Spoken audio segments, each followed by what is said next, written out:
very good evening to all of you. So Neil's written this very interesting book called Building the Perfect Beast, and thank you so much for giving me the opportunity to actually have this fireside chat. And my pleasure and my honor, Sumit. And before I had to talk to Neil, I of course had to go through the book so that I don't sound ignorant. And I told him, I'll take a few days, and I'll definitely read it. And it was a very, very interesting read. And not only was it interesting because it's actually the content, but I thought even the format was really interesting. So it's a comic book, And though all of us have grown up with comics, and some of us must have done the Archies, a lot of us the Tintins, the Asterix, the Chacha Chaudhrys, and the Champaks. This is very interesting because it was in brand management, done in a very, very different manner. It was nice to see a comic book done in a very Marvel kind of a way, and very animated, interesting characters. And I'm sure some of you after this can maybe order the book, or maybe Neil is kind enough to distribute a few to some in the audience. But without taking much time, Neil, what was, how did you think of writing this book? How did the thought come to you? A lot of us actually in this room have gone through this journey. Just so that everybody knows, Neil's been a brand marketer for many, many years with many companies like P&G, Reckitt Benckiser. He's been handling the Nivea portfolio for a long time out of Europe, emerging countries out of Dubai, and now in India he's the CEO, takes care of the business. So, and a lot of us in the audience are going through this journey or have done very similar stuff, but not too many of us can think of writing a book on this, right? So I think it'll be nice to kind of hear from you how this thought came to you. So thanks folks, thanks for spending the next 30, 45 minutes with us. I started my career in 1996 out of B school, and as all good companies, you start as an intern. We're a group of 12 interns that joined P&G in 96, so about 23 years ago. And as time passed and I spent more time with companies, in 2010, I took a short break from consumer goods companies and decided to join private equity. And there was this 3-month break. And during that break, a number of young people came up to me and said, should I go and do my MBA? Should I join sales? What company should I work with? And I was giving the same advice to a number of youngsters, to a number of friends, to a number of people who had worked with me. And then while I was doing this, I think all these people found it extremely useful. And I said, there has to be some value in the advice I'm giving, so let me write a book. So I sat down that night, started writing. Now, I'm not trained in literature, I'm trained in marketing. And literally 48 hours later, I realized, listen, I'm not going to be a writer. I'll be writing top-notch gibberish. So I gave up the idea of writing a book. But what I was really good at was creating advertising, creating visuals, doing storytelling. So I said, let me do something visual. So I went through my library, went through bookshops, and realized that there's an interesting space which is about management books, but in a visual manner. And I said, listen, let me write a comic. Now, funnily enough, I don't know to write, and I don't know to draw. So, it's all about how do we go from there. So that's the evolution or the start of the book, which became a comic.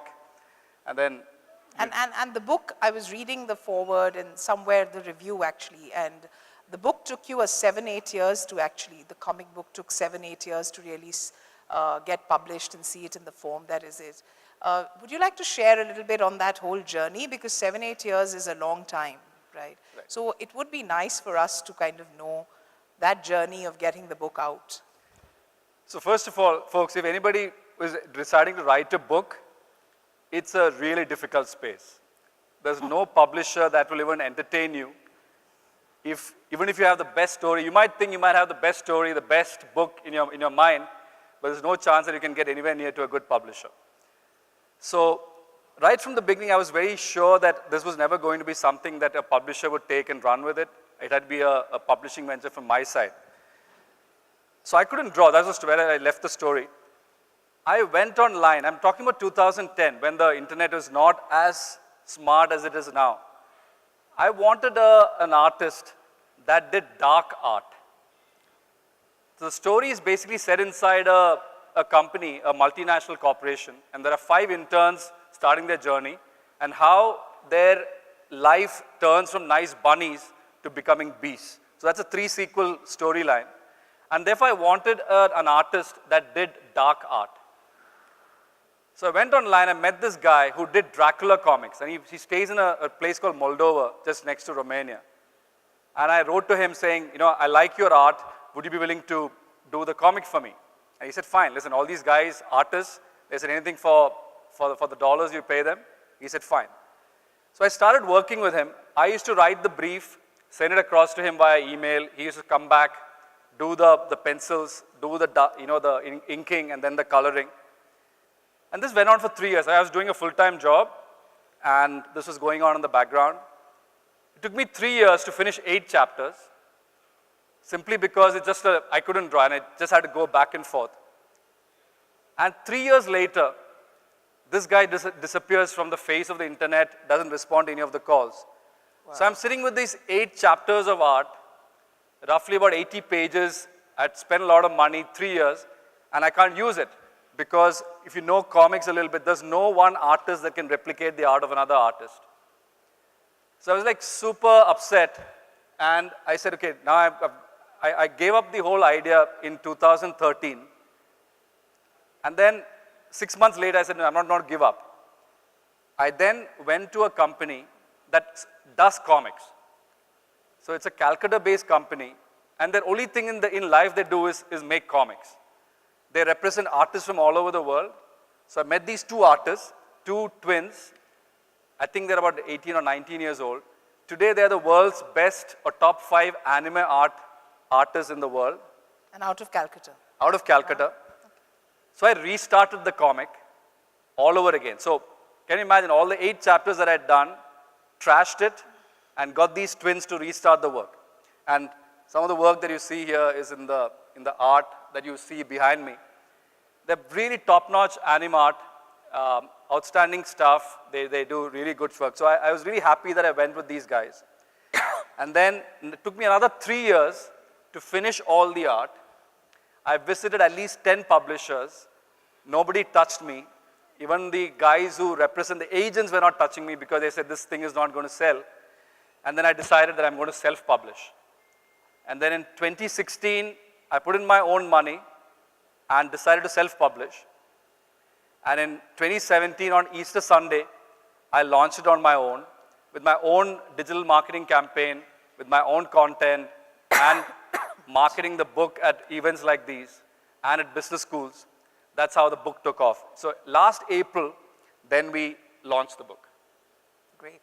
To have that kind of perseverance, and you kind of, and I'm sure it must have been a big blow when the first comic artist kind of went, and to keep yourself going. Though I think a lot of us who have been through this whole and are going through this whole journey of brand management, we get used to seeing the highs and lows in life and persevering on. But congratulations, because I read the comic, and I think, and this is the first one. I'm waiting for the second one to come now that I've read the first one.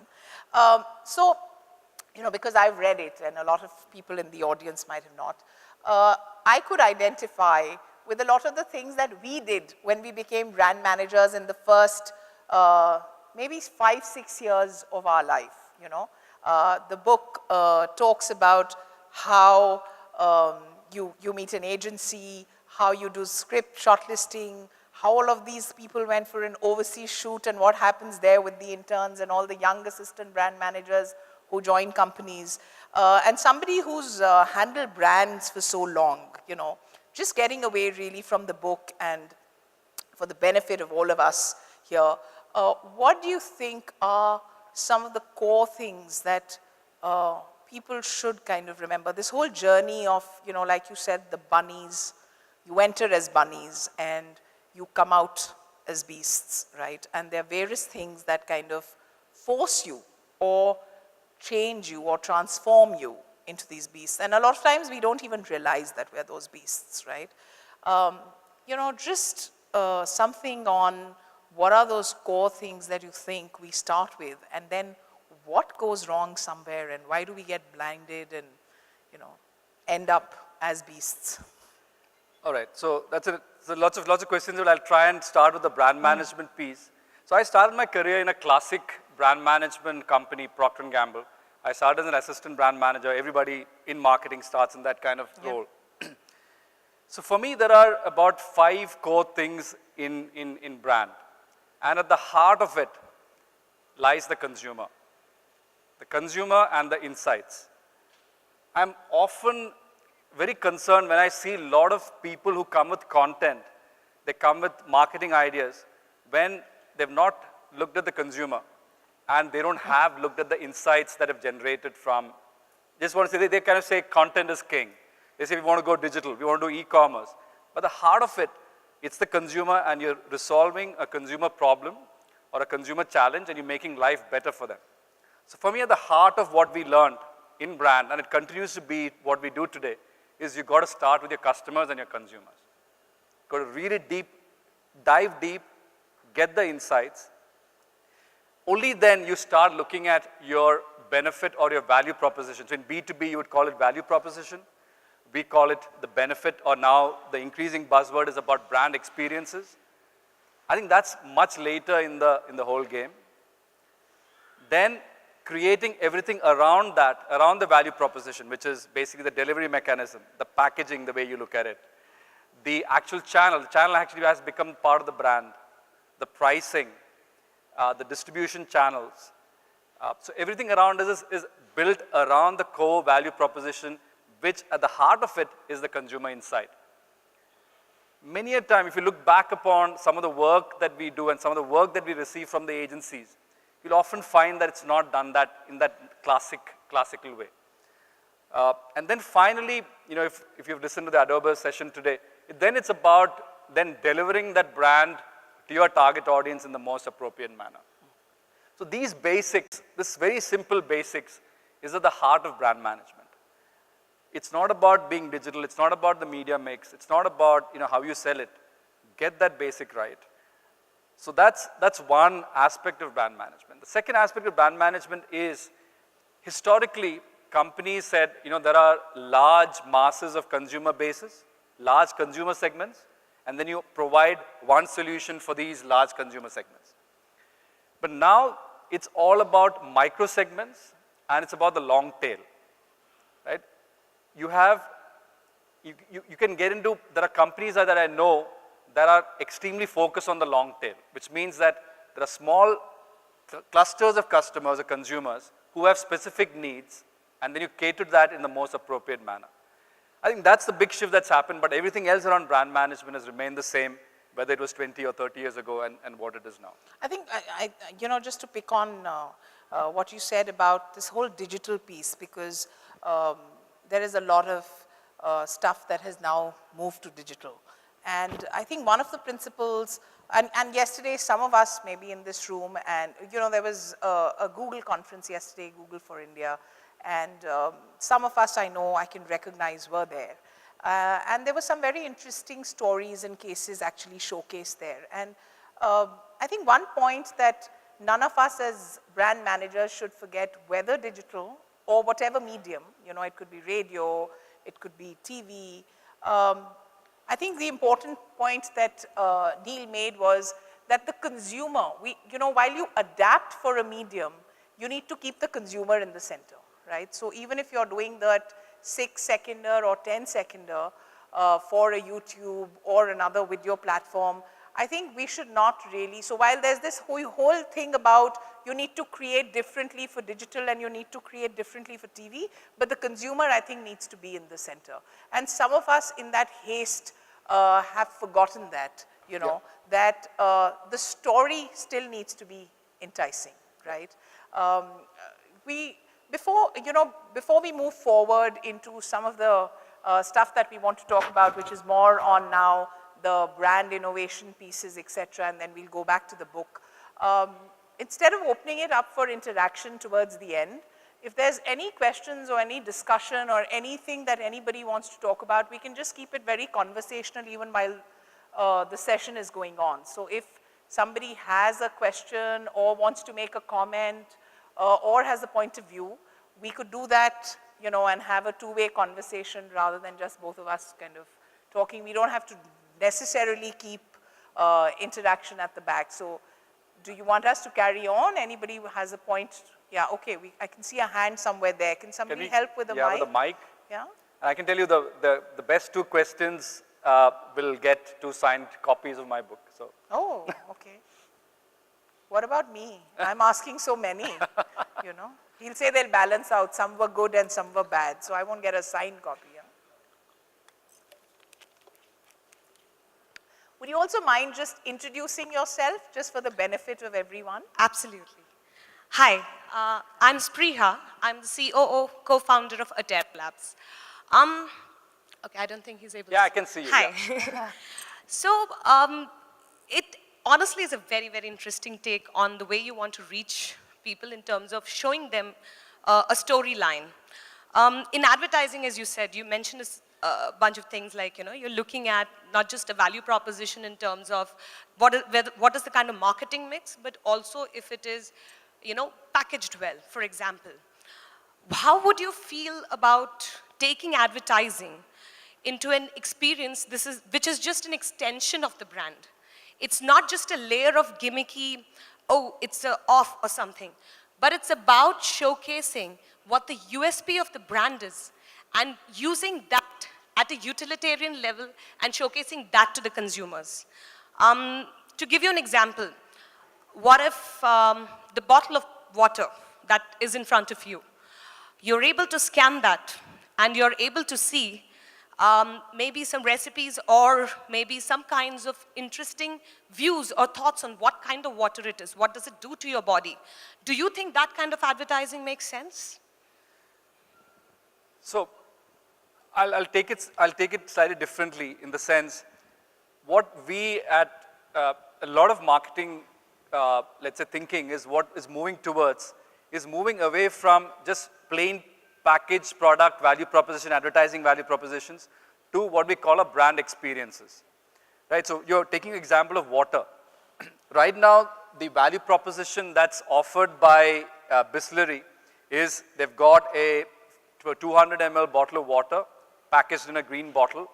It's available widely, and you probably, you know, get it at a price that's affordable, right? That's broadly the value proposition that's provided by this water. I think where we want to take that is, listen, what does this water do to you, right? You know, what does it do to your life? And then if you can bring that into content and get people to experience that, we believe is a much more holistic way of driving the brand. So I think what we are, and I can give you tons of examples of how companies are doing that. The entire Red Bull experience of, you remember the content that they created on. So the Red Bull is a classic example of how experiences are built around on the brand value proposition. And it's exciting to hear your take on it because I think that answer works for us. Thank you. Yeah, okay, we've got somebody here as well. Can someone get the mic? Yeah. Thank you. Hi, I'm Divya and I head brand marketing for Tata Click. It's an e-commerce platform. Now, if you look at 10 years back when organizations decided what is to be sold, while if we look at the journey in a decade's time or maybe more than that, it's the consumer who decides what they want. It's completely the other way around. You cannot create something and just force to the customer to buy. Now, e-commerce is a space where you do not have your own product to sell while you are an aggregator. And each consumer, going back to one of the points that you mentioned, that you should customize to what insight a consumer brings in. Now, if I look at e-commerce as a space, there are thousands and millions of individual customers. Very difficult to cluster them. Some of them are there to seek brand, while some is for convenience, while others are for deals. Now, if that's the case, then does my brand stand for 3 different things? then that's not the ideal way to position your brand. Then what is the go-to strategy for such platforms wherein you do not stand for just one thing? Okay, first of all, I want to give you an example of a mass customization that I recently experienced.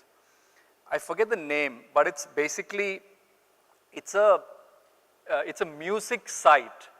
You can go online, any one of you can go online and say, listen, I'm sitting in Jaipur right now, and the mood is a little bit serious, or it's fun, it's raining outside, I'm feeling happy, I'm feeling joyful. You send that piece to the website. In about 5 minutes, it will give you your own piece of music that you can own that captures the mood. Yep, and you can actually take that, and they will also give you opportunities to sell it on iTunes, and you can actually become a superstar overnight. This is an example of what I would call as mass personalization, right? And there's technology that's helping you do that. Another example, there is a company in the US where you can actually go to them and you can create your digital campaign for thousands of micro segments. And what they will do is they'll say, you say, listen, I have got a clothing brand for, let's say, Indians living in the US. They will actually place products using beta testing, digital visuals. You don't have to go to an agency.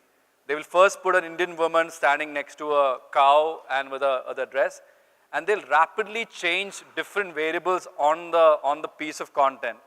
And they'll give you, for instance, 4,000 different digital options to micro-target consumer segments.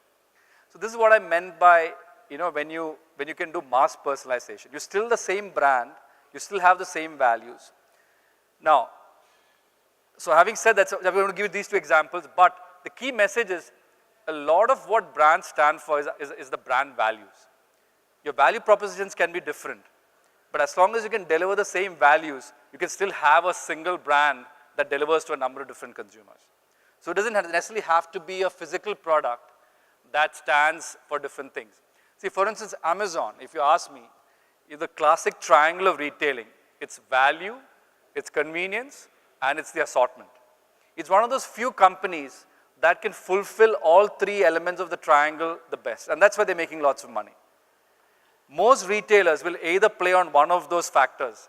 So therefore, Amazon as a brand is saying, listen, I am the brand that offers the best value, the best assortment, and the best convenience for everything in retailing. So there can be many different things to many different consumer groups, but overall the brand proposition, the values that they provide is singular. And I think that's where, as a brand marketer, you need to focus on, in terms of what is the value that you offer. Yeah, just to add to that, because you're in the digital space and you don't really have a physical product. So, however, and so are we, your brand will stand for something, right? When you're building that brand, whether it is that I want to give the best-in-class service, or you want to give the best-in-class user experience, or whatever it is. It could be the largest assortment of products or the largest marketplace, whatever. I think there will always be something that you will want to stand for, and that is really what Neil is maybe referring to as the value that you want to stand, or the one thing. And what you talked about is clustering different personas, right? And functionally, I think always different people, especially in the service category, in the digital category, will come because people will have different needs. You don't have a bottle of water that you're selling only. So it's not people who are thirsty who will come to you who need water at that time, at that price point. So, and we have a lot of people in the audience who also have analytics and big data solutions, and a lot of companies who are working on data and creating the right clusters actually therefore know what to serve to whom, right? Because end of the day, you want them to consume your services, convert, right? So I think you can still stand for something, and that doesn't need to change. But functionally, how you need to serve a message or what you want to recommend today should be personalized, if not Neil's still talking about mass, but a lot of us who are in digital know today the whole challenge is how do we actually do it for Spriha separately, you separately, Vivek differently, Bhavna differently, because everybody wants what they want to see. People are moving away from persona and clusters, and I think that's the way one should really look at it. Yeah, yeah, okay. Yeah, do you want to add anything? No, that's it. I think that captures it very well. Yeah, okay. So should we move on? Yep. Okay, there's another hand there. Interesting. Yeah, okay. Can we come back to you after that, please? Okay. Shall I? Yeah. Yes. Hi, Neil. Good evening. I'm responsible for marketing for Wave. One of our businesses is building smart cities. So we are currently building a 4,500 smart city. Sorry, it's not a sales pitch.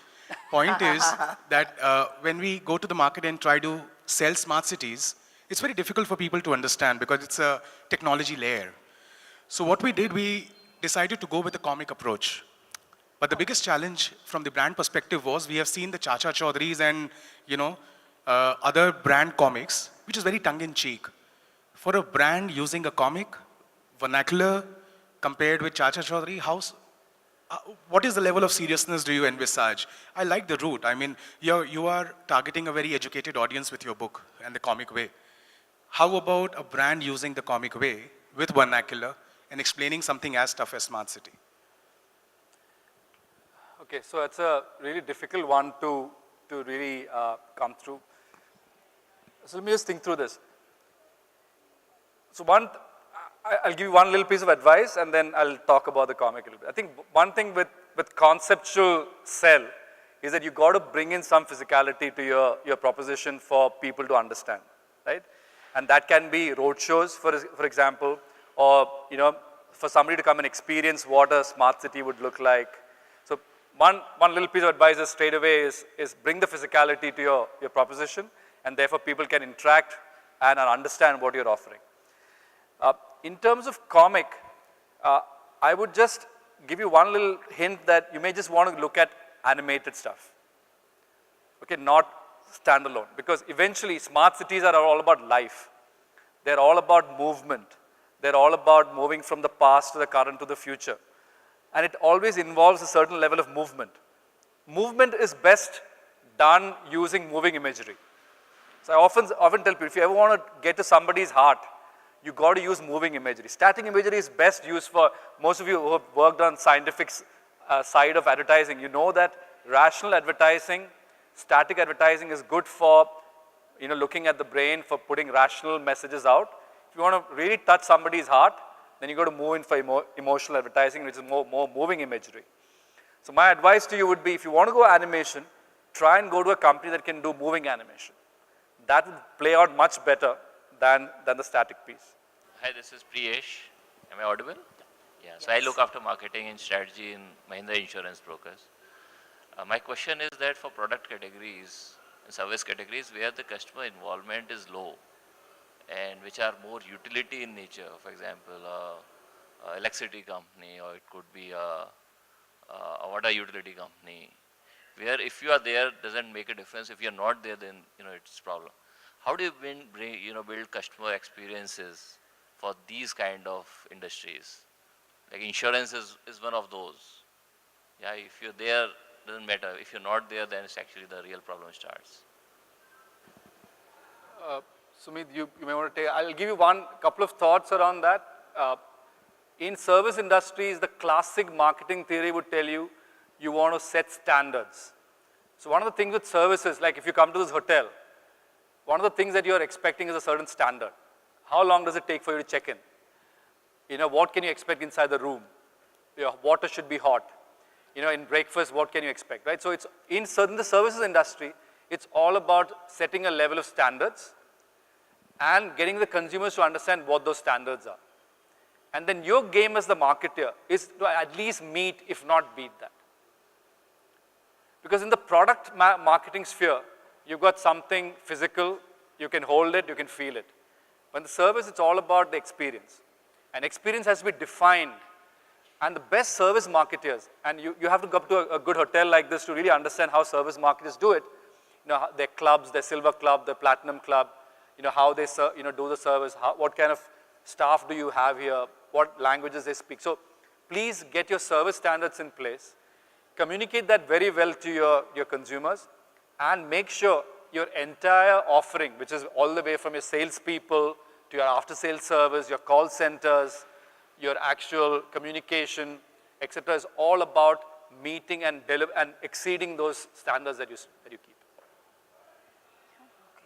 We don't have too much time, but Shiny, can we take an extra 2-3 minutes? Yeah, okay, thank you so much. Okay. I think we'll kind of move on our journey, and I could see 1 or 2 hands there. We don't have much time, so maybe we can take those questions offline with whoever you would like to, for the benefit of everybody. So we spoke about, of course, brand management, and we started with the book. You told us the lows. What about the highs? You told us about Easter Sunday launching, but you know, what can we look forward to now, and what are the highs now? So you know the lows, right? At least 10 publishers threw my stuff out. My first artist walked away, and it took me 7 years to kind of do the stuff. But some 2 highs I want to share with you. And the first high is, I put this up because I know a lot of you are into content, and I wanted to do some content around the launch of my book. So before I moved to India, I used to live in Amsterdam, and I had these 2 brothers, these 2 guys you see on the pictures. The guy on the right is a younger chap.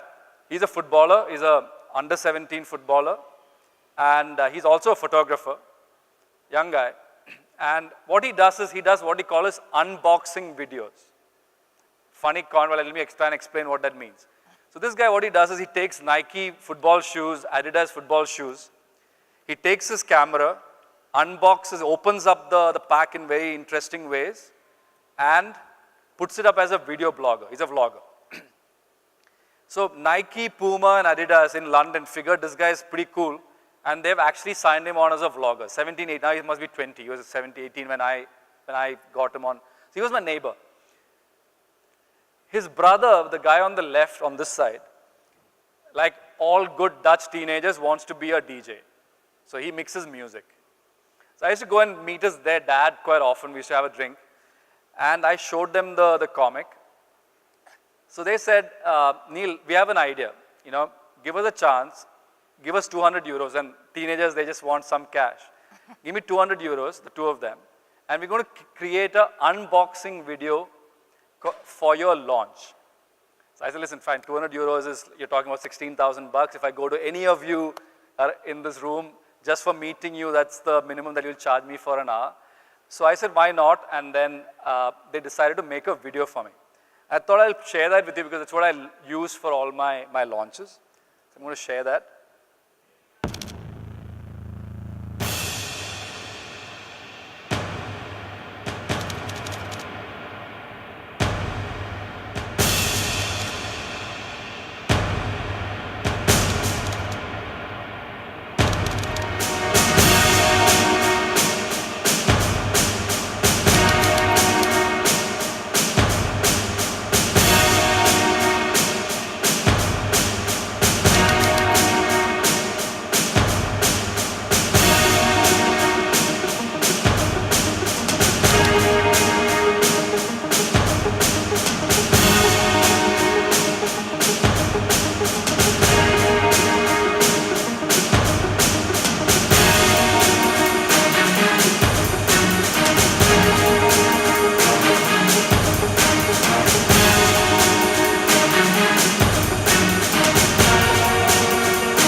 Thanks. I think, So I use that, and then the second high, yes. which I think I should tell you. Yes, you should. So I was at a conference last November, like this, and I was sitting at the thing. Somebody approached me after the show. I said, listen, why haven't you got a publisher? So I said, nobody wants to touch me. And then he said, can I take your card? I said, okay, fine. I gave him my visiting card. Then in December, I received a call from a guy called Sachin Sharma from HarperCollins. I said, listen, can you send me a book? I said, fine. Send him the book. And went forth.